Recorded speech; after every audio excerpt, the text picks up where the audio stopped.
It's the 5th time I stand on this shore, the Cuban shore, looking out at that distant horizon, believing again that I'm going to make it all the way across that vast, dangerous wilderness of an ocean.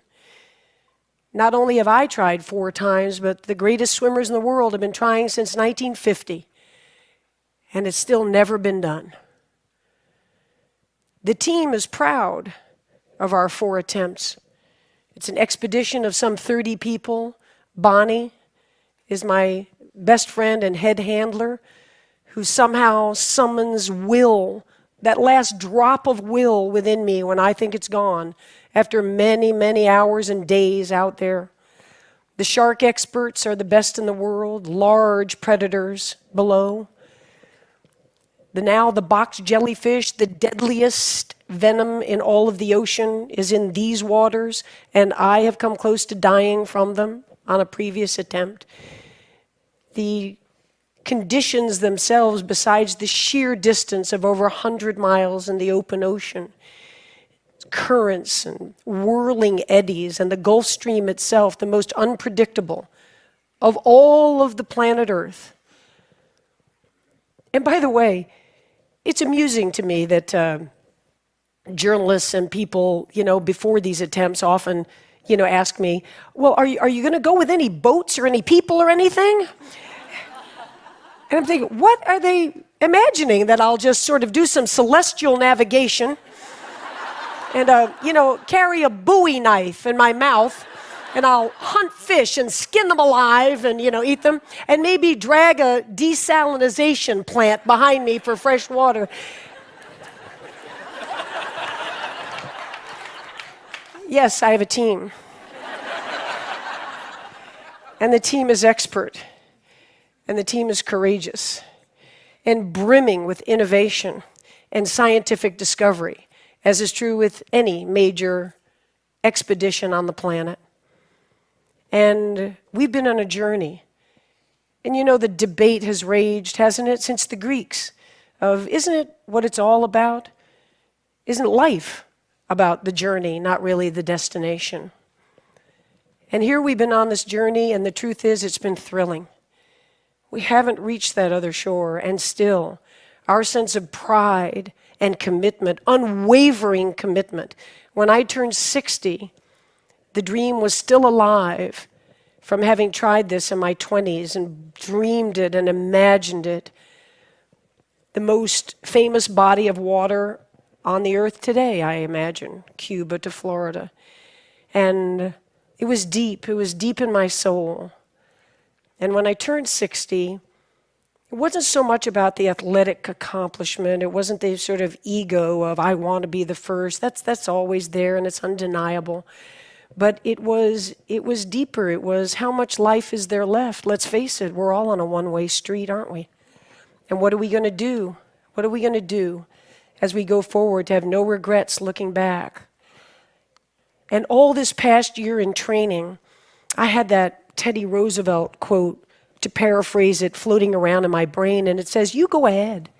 You go ahead and sit back in your comfortable chair, and you be the critic. You be the observer, while the brave one gets in the ring and engages and gets bloody and gets dirty and fails over and over and over again, but yet isn't afraid and isn't timid and lives life in a bold way. And so, of course, I want to make it across. It is the goal, and I should be so shallow to say that this year the destination was even sweeter than the journey.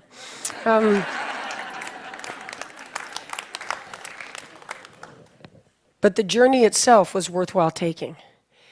And at this point, by this summer, everybody, scientists, sports scientists, endurance experts, neurologists, my own team, Bonnie, said it's impossible. It just simply can't be done. And Bonnie said to me, but if you're going to take the journey, I'm going to see you through to the end of it. So I'll be there. And now we're there.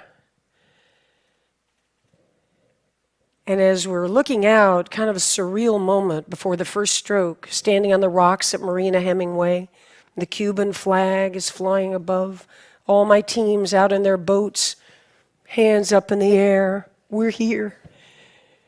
We're here for you. Bonnie and I look at each other and we say, this year the mantra is, and I've been using it in training, find a way. You have a dream, and you have obstacles in front of you, as we all do. None of us ever get through this life without heartache, without turmoil. And if you believe and you have faith, and you can get knocked down and get back up again, and you believe in perseverance as a great human quality, you find your way. And Bonnie grabbed my shoulders and she said, let's find our way to Florida. And we started. And for the next 53 hours, it was an intense, unforgettable life experience. The highs were high, the awe. I'm not a religious person, but I tell you, to be in the azure blue of the Gulf Stream, as if as you're breathing, you're looking down miles and miles and miles, to feel the majesty of this blue planet we live on.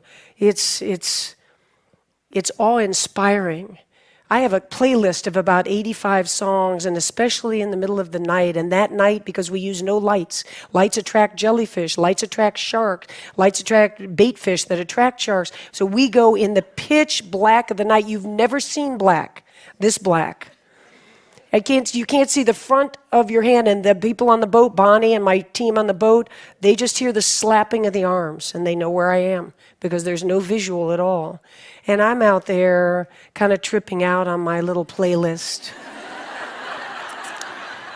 I've got tight rubber caps. I don't hear a thing. I've got goggles, and I'm turning my head 50 times a minute. I'm singing, imagine there's no heaven.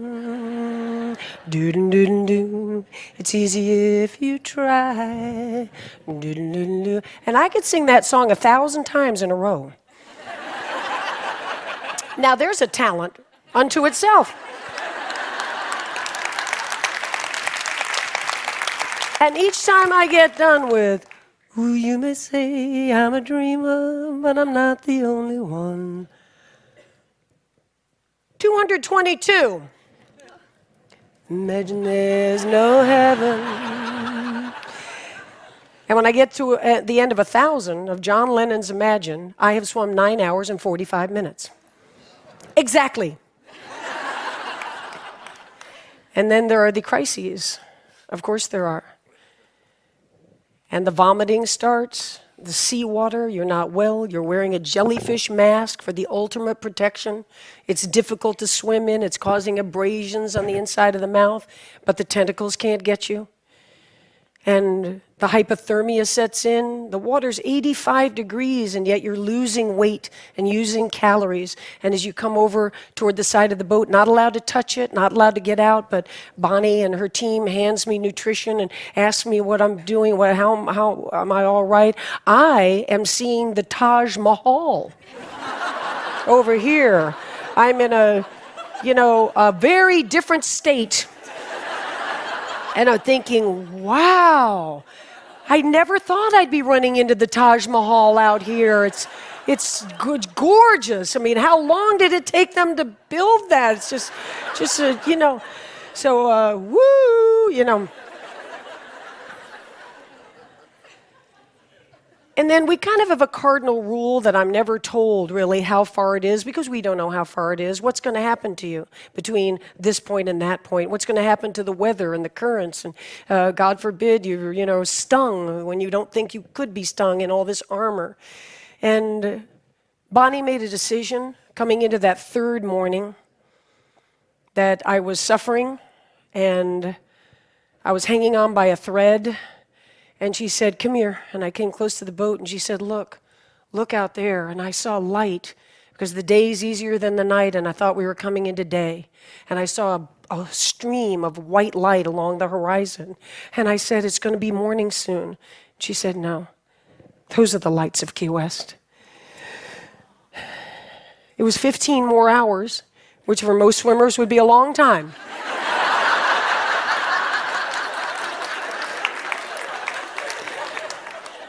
You have no idea how many 15-hour training swims I had done.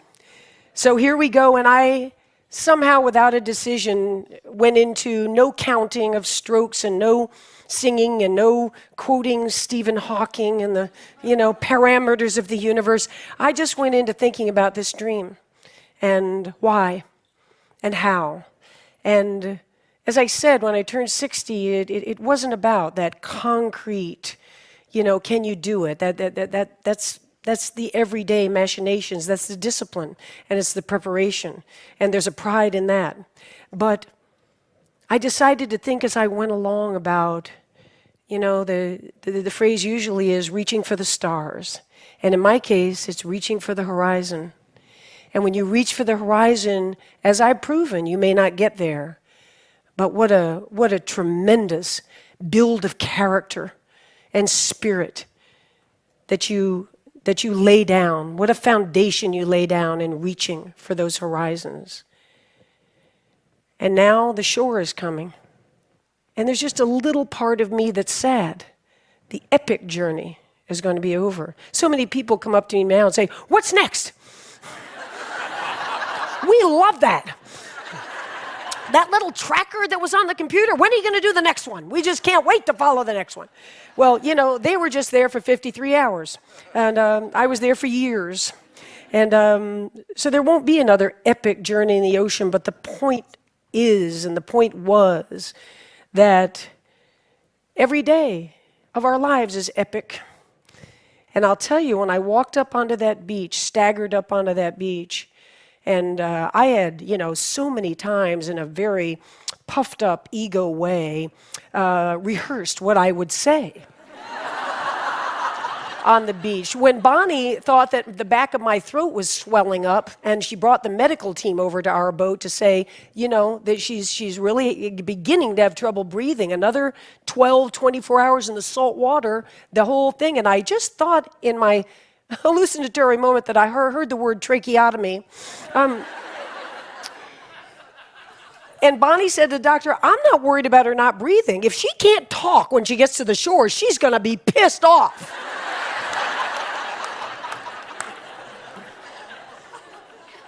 But the truth is, all those orations that I had practiced just to get myself through some training swims as motivation, it wasn't like that. It was a very real moment with that crowd, with my team. We did it. I didn't do it. We did it. And we'll never forget it. It'll always be part of us. And the three things I did sort of blurt out when we got there was, first, never, ever give up. I live it.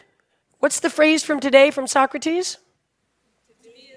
To be is to do. So I don't stand up and say, "Don't ever give up." I didn't give up.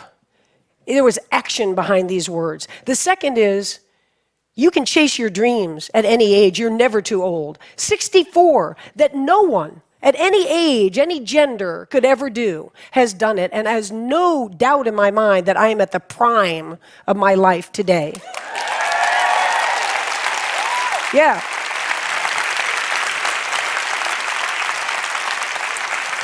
Thank you. And the third thing I said on that beach was, it looks like the most solitary endeavor in the world, and in many ways, of course, it is. And in other ways, and the most important ways, it's a team. And if you think I'm a badass, you want to meet Bonnie. Bonnie, where are you? Where are you? There's Bonnie Stoll, my buddy. The Henry David Thoreau quote goes, "When you achieve your dreams, it's not so much what you get as who you have become in achieving them." And yeah, I stand before you now. In the 3 months since that swim ended, I've sat down with Oprah, and I've been in President Obama's Oval Office. I've been invited to speak in front of esteemed groups such as yourselves. I've signed a wonderful major book contract. All of that's great, and I don't denigrate it. I'm proud of it all, but the truth is, I'm walking around tall because I am that bold, fearless person. And I will be every day until it's time for these days to be done. Thank you very much and enjoy the conference. Thank you. Thank you. Thank you. Thank you. Thank you. Thank you. Thank you. Thank you. Find a way.